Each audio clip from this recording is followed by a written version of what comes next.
भारत सरकार के पूर्व vigilance director railway Shri Devmani Dwivedi ji हैं और जो भारतीय जनता पार्टी के तेज तर्रार विधायक रहे, पूर्व विधायक सुल्तानपुर से, वर्तमान में भारतीय जनता पार्टी के वरिष्ठ नेता हैं, उनसे हमारी वार्ता के प्रमुख अंश आपके समक्ष प्रस्तुत कर रहा हूँ।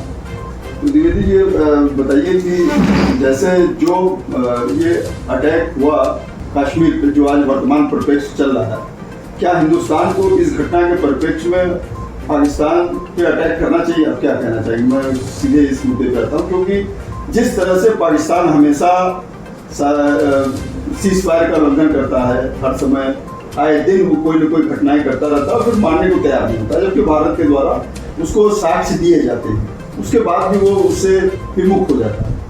आज भी देखिए, अभी वो इस तरह की बात कर रहे हैं, वहाँ के चाहे गृह मंत्री हो, चाहे वहाँ के राष्ट्रपति प्रधानमंत्री हो, कि वहाँ जो है एक अलग जांच कमेटी बनाई जाए जिसमें इंडिया के लोग ना हो। मैं इंडिया के ऊपर विश्वास नहीं करता हूँ। तो आखिर पाकिस्तान कब मानेगा? क्या पाकिस्तान इसी की भाषा सुनता है? क्या कहना चाहिए? देखिए, पाकिस्तान ये जानता है कि भारत से वह फेस टू फेस की या डायरेक्ट लड़ाई में पार नहीं पाए। ऐसे में वह इस लड़ाई को हिंदू मुस्लिम का रंग देना चाहता है और वह एक जलील देश है और जलालत ही समझता है। उसके लिए यह है कि अगर आतंकवाद से नहीं चल रहा है, वहाँ की स्थिति में कोई और विकास वगैरह नहीं हो सकता है, तो देखता है कि दर आतंकवाद कितना काम करेगा।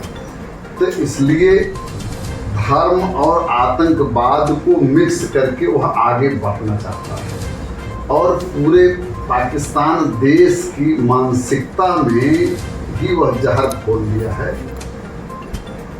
तो इसलिए उसको हर वह मौका तलाशना है जिससे वह इस तरह की आतंकवादी घटनाएं घटित करा सके और उन आतंकवादी घटनाओं की पृष्ठभूमि में, मानसिकता में वह इस्लामिक जिहाद का रूप दे सके, यानी हिंदू मुस्लिम कर सके। ठीक है, लेकिन जिस तरह से पाकिस्तान ने हिंदू मुस्लिम करने का प्रयास किया पूरे देश में, भारत में, लेकिन यहाँ के जो मुसलमान हैं, जो 47 के बाद वतन छोड़ के नहीं गए, और आज करीब 20 करोड़ मुसलमान, लगभग 22 करोड़ मुसलमान इंडिया में हैं, लेकिन उन्होंने कोई इस तरह का घटनाक्रम नहीं किया, बल्कि वो तो इसको कंडेम कर रहे हैं।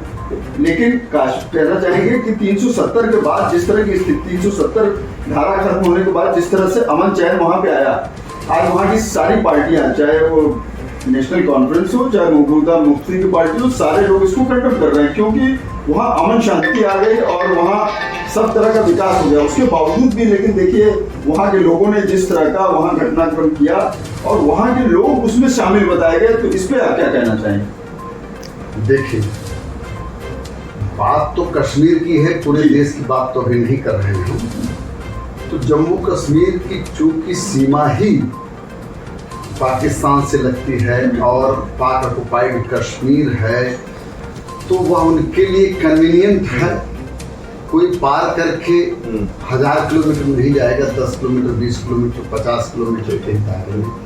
चूँकि वहाँ पर अमन शांति स्थापित हो गई थी और उनको लग रहा था कि अब चीज़ें स्टेबलाइज हो गई हैं भारत में, तो इसको डिस्टेबलाइज करने की फिर से जरूरत है। और चूँकि वह आतंकवाद को फैला करके ही और धार्मिक भावनाओं को भड़का करके ही वह कहीं से अस्त्र खरीदना, कहीं से उसी के नाम पर भोजन मांगना, कहीं से रोटी मांगना, कहीं से तेल मांगना, ये सब काम करते हैं।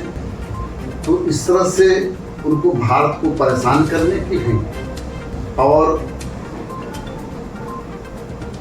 एक धींगा मस्ती करने की भी एक रुत मिली रहती है। क्या आपको लगता है कि भारत सरकार इस पे कड़ा एक्शन लेगी और पाकिस्तान का विखंडन भी हो सकता है?